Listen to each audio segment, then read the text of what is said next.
সেই ইন্ডিয়ায় গেলেন, ভারতেই গেলেন, ভারতে আশ্রয় নিলেন। এখনো বসে বসে বাংলাদেশে নির্বাচন নিয়ে আপনি ষড়যন্ত্র শুরু করে দিয়েছেন। শহীদিয়া দেশ স্বাধীনতা ঘোষণা করেছে, তারা মানে না। তারা শেখ মুজিবের কথা বলে। শেখ মুজিব আপনার সম্বন্ধে আমার কোনো কথা বলার প্রয়োজন নাই। ইতিহাস কথা বলে। আপনার মেয়ে আপনাকে ধ্বংস করে দিয়েছে, আপনি নিজ হাতে নিজে ধ্বংস হয়ে গেছেন। সেদিন যদি 10 জানুয়ারি বাংলাদেশে এসে বাংলাদেশের এই করুণ অবস্থা থেকে দেশকে যদি বাঁচাতেন, সেদিন আপনি ছড়ি হাতে লাঠি হাতে 32 নম্বর আর রোডে বসে থাকতেন আর শিক্ষিত অভিজ্ঞ লোক দিয়া দেশ পরিচালনা করতেন। তাহলে এত চুরি হতো না, ইন্ডিয়া আবার অস্ত্র লুট করে নিত না, ইন্ডিয়া আবার সমস্ত ইন্ডাস্ট্রি লুট করে নিত। আপনি সেদিন যদি চিৎকার করে না বলতেন কোথায় সিরাজ সিংটা,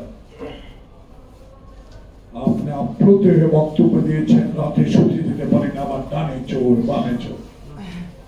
আপনি পার্লামেন্টে দাঁড়িয়ে বলেছেন গোলাম মোস্তফা আমার কম্বলটা কোথায়, আপনার কথাই আপনাকে শেষ করে দিয়েছে।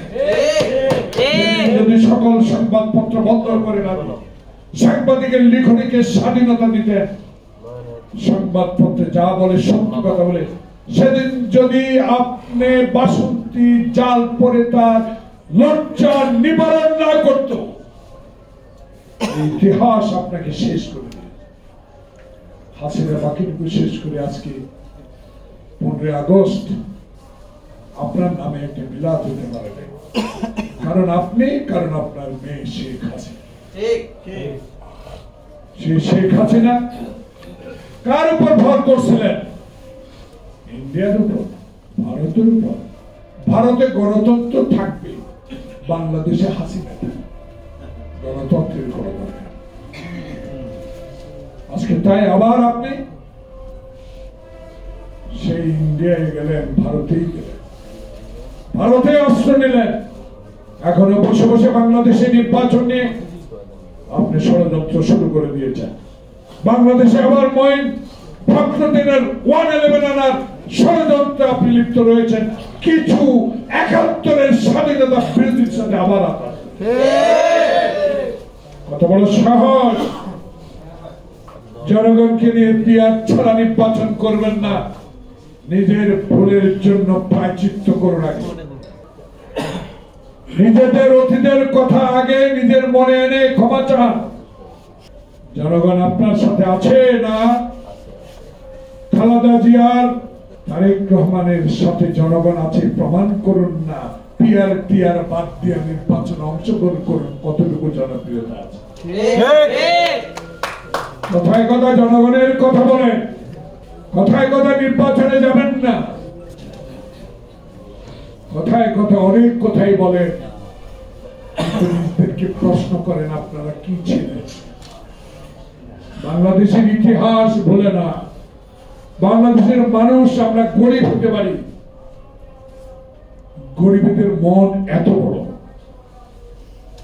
আওয়ামী টাউট লুটেরাদের মন ছোট হতে পারে, তারা লুট করে নিতে পারে, কিন্তু বাংলাদেশের জনগণ গরিব হয়েও বাংলাদেশের জুলাই বিপ্লবকে যেভাবে তারেক রহমানের নির্দেশ মোতাবেক সেদিন স্বাধীনতা করেছে, ইতিহাসে সন্ধান করে লেখা থাকে।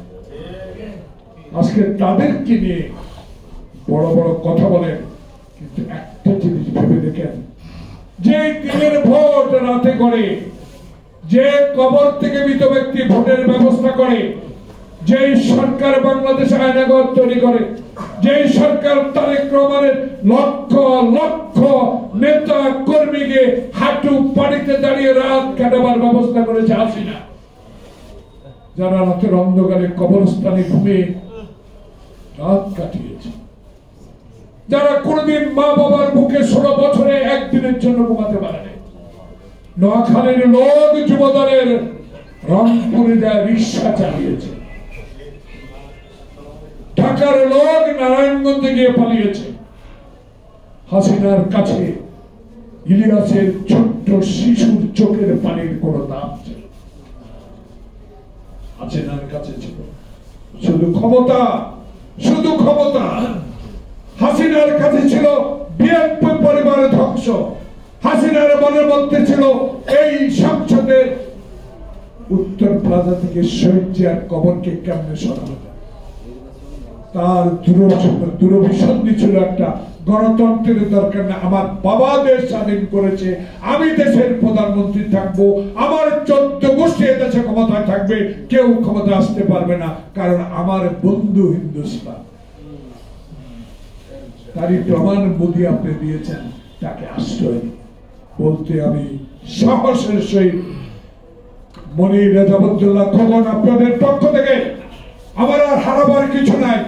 আমি যদি ব্যারিস্টার মধু সাহেবের সাথে নির্বাচনে প্রতিদ্বন্দ্বিতা করতে যাই, বেগম জিয়া আমার মাথার হাত দিয়ে বলল তাকে হারাতে হবে, কারণ দুঃখী বলেছে সেদিন মধু সাহেবের মতো লোকেরাই খালেদা জিয়াকে ছেড়ে চলে গিয়েছে।